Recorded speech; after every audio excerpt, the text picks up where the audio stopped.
I acabem avui retrobant-nos amb la Judit Cabarol de nou. Judit, bon dia. Avui que vens a parlar-nos d'un tema, la veritat, que interessantíssim, de fet per tothom, sobretot en època d'estiu i que potser es repeteix en moltíssimes cases, que és els episodis d'insomni. No sé si propiciats en aquest cas per la calor o si ja pot ser també diagnosticat de forma crònica. El que sí que mirarem avui és de fer alguns exercicis. Alguna coseta farem. Revertir-ho una miqueta, oi? Exacte. Però, com bé apuntaves, hi ha diferents tipus d'insomni. De fet, quan parlem d'insomni ens estem referint a dificultats que tenen a veure amb la son i amb el descans nocturn i que de vegades es manifesten de manera que un cop hem anat al llit i hem apagat els llums i ens disposem a dormir, per exemple, tenim dificultats per entrar en el son i potser triguem més de mitja hora en adormir-nos. És que es passa molt malament, Vinga, és molt angoixant la sensació.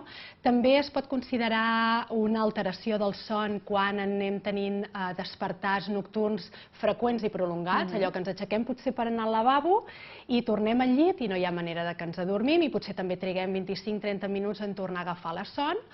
O quan després d'haver dormit com a molt 5-6 hores ens despertem de matinada i ja no hi ha manera de dormir. Tot això serien alteracions del son. També, fins i tot no tenint dificultat per adormir-nos o no tenint aquests despertars nocturns, els cops que ens despertem, vull dir, molta gent que es desperta molt cansada i amb la sensació d'haver tingut un son molt lleuger i com gent reparador. No has descansat, que no has descansat. Exacte, que no has descansat, o sigui, no ha estat un son profund i reparador.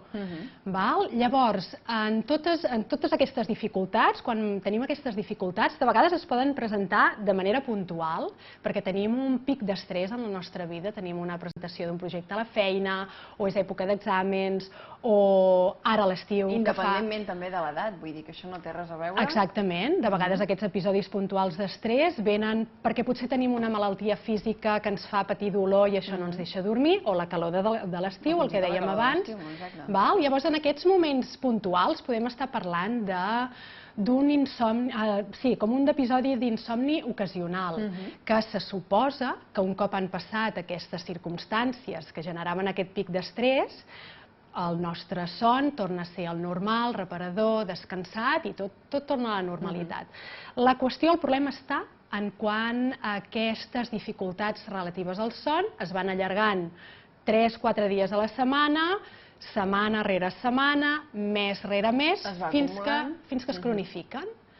Un cop, diguéssim, sentim que aquesta és la nostra tendència, o sigui, a dormir malament, a no descansar, a que ens costi agafar el son, i és una cosa recurrent, vull dir que ens va passant setmana rere setmana, llavors sí que seria convenient anar al metge perquè ho diagnostiquin, exacte, i ens facin un tractament.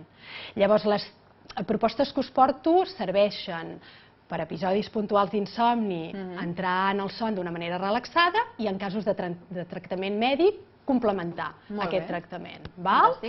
Llavors, som-hi.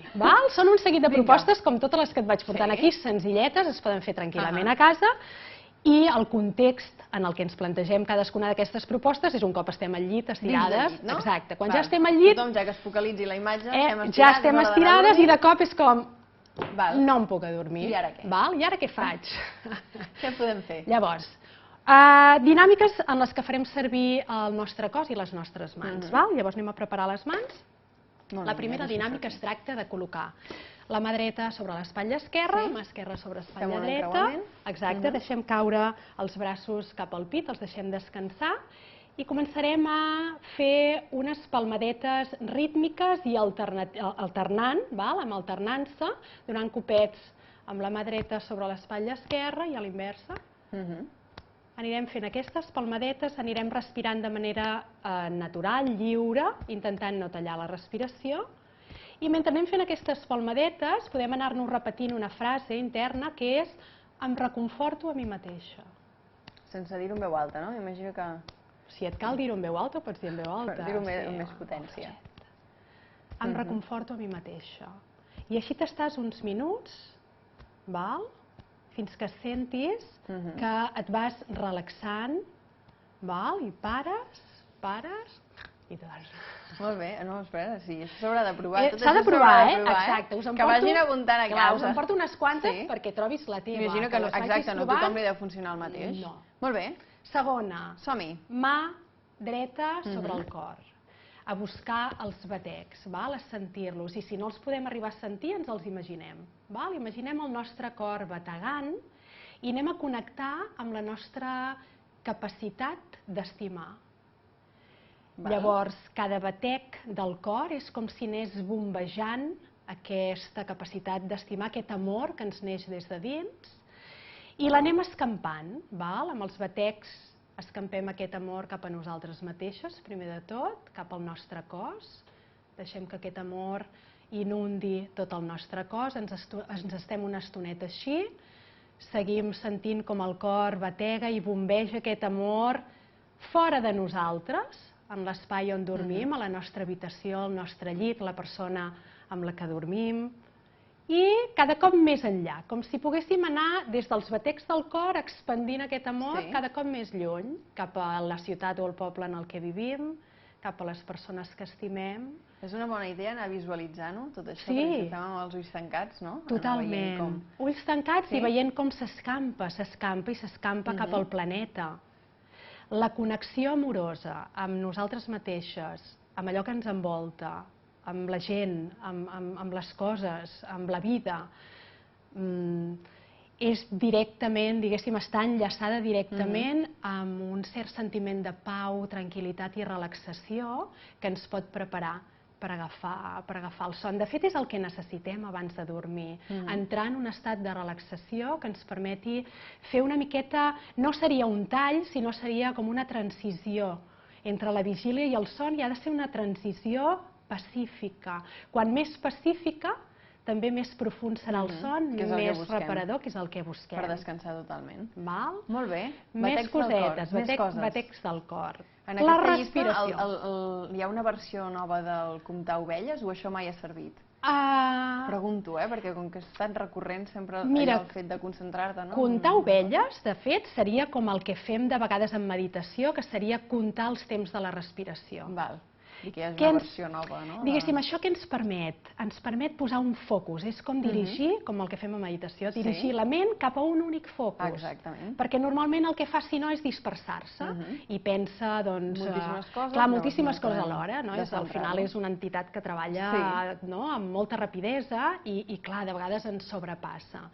Comptar ovelles és posar-li com una tasca a la ment per dir-li, concentra't en això. 1, 2, 3. Aquest enfoc Bueno, de fet és el que estàvem fent, no? Vull dir, centrar-nos en aquest cas en el batec. Totalment. Ja seria, no? O sigui, que va per aquí. Sí, va per comptar ovelles a partir d'aquí. Exacte, comptar ovelles és posar-li un focus a la ment perquè no vagi donant tombs entre una preocupació, ara una altra cosa que m'emociona i m'excita, focalitzar-nos en una cosa. Focalitzar. Molt bé. Podem fer servir la respiració també, com hem fet moltes vegades en dinàmiques aquí, imaginant que cada cop que exhalem, deixem anar alguna d'aquelles coses que ens dona voltes pel cap, alguna inquietud, Sí, l'exhalem. I l'exhalem a consciència. Llavors, com es tracta de mantenir-nos relaxades, vol dir que tampoc tensarem la mandíbula i bufarem fent força, sinó simplement deixa la mandíbula relaxada, deixa que l'aire surti de manera natural i cada cop que exhales veus com marxa alguna cosa que estava donant voltes pel cap. I la veus marxar.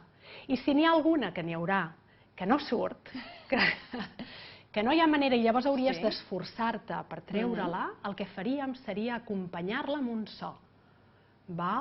I en un moment donat fer un gemec, fer un sospir, fer un grunyit fins i tot. I que surti. I que surti. Aquí si dormim amb algú li hem de notificar que estem fent uns exercicis. Igual la persona amb la que dormim ronca, també, igual ni ho sé. Vull dir que ens excusi, que són 5 minuts, però que després, exacte, ens quedarem superadormides profundament i no molestarem gens ni mica. 3 minutets que ens queden, Judit, no ens oblidem de... Doncs vinga, més cosetes que porto. Visualitzacions, aquestes dinàmiques que fan servir la visualització es basen en el gran poder d'auto l'autosugestió que tenim i que està bé que fem servir també per anar a dormir. Llavors, posant la nostra imaginació en primer plànol.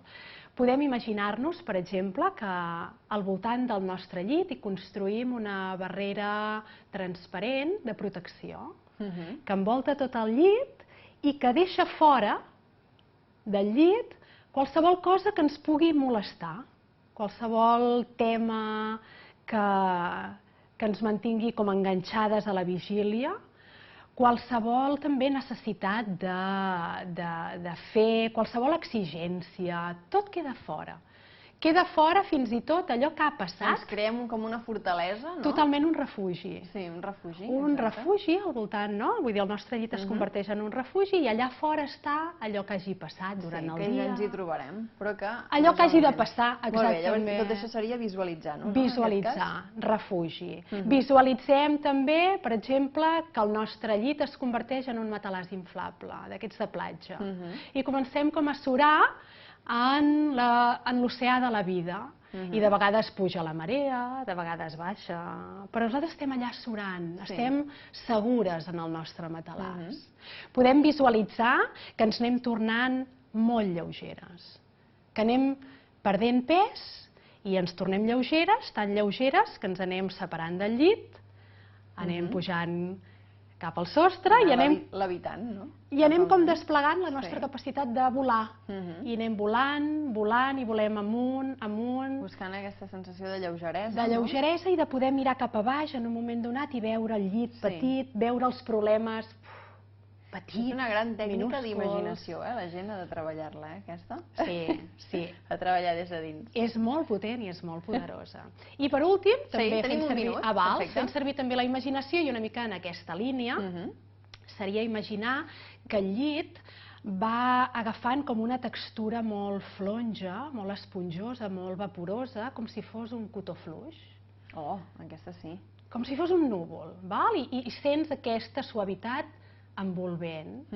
I quan aquest cotó fluix et toca, tu també et vas tornant d'aquesta textura i vas sentint els músculs, els ossos, com van agafant la textura de cotó fluix i és com una suavitat, una facilitat que t'embolcalla i dins d'aquesta facilitat i suavitat... Buscant el confort ja per poder caure d'un rodó. I tant que sí. Doncs una miqueta són aquests els exercicis que dèiem per evitar de superar aquests episodis puntuals d'insomni que poden donar-se ara mateix a l'estiu o al llarg de tot l'any. Escolta'm, ens has posat deures, ara haurem de buscar quin és el que millor s'adapta a nosaltres. Exacte. Ja t'ho explicaré el pròxim cop. Ja m'ho explicaràs. Que dormis bé. Judit, moltes gràcies. Ens veiem a la propera. Que vagi molt bé l'estiu. Adéu, bonica. Gràcies. Nosaltres ho deixem aquí, però tornem demà, com sempre, de 12 a 1 a Televisió de Girona. Al té de tot. Que vagi molt bé.